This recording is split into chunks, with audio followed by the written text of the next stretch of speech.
ဒီနေ့ငချိုင်းလေးချက်စားပါမယ်ရှင်6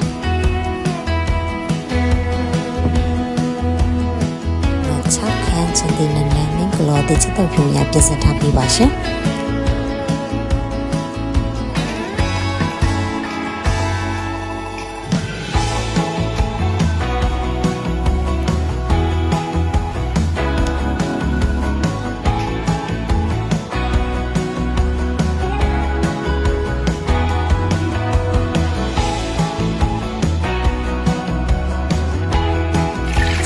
ဒီဆိုတော့ခန်းစတဲ့များစတင်ထည့်လို့ရပါပြီရှင်။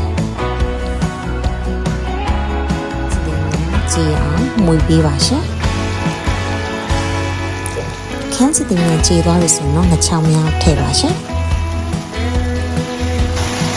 ငချောင်းထည့်ပြီးဆိုရင်နောက်ဆုံးအနေနဲ့ရတယ်မိမိကြိုက်တဲ့လုံးနန်းနန်းလေးကလုံးမျိုးသီးထည့်လို့ရပါတယ်ရှင်။ကြည့်ရှုပေးသူများအားလုံးကိုကျေးဇူးအများကြီးတင်ရှိပါတယ်ရှင်။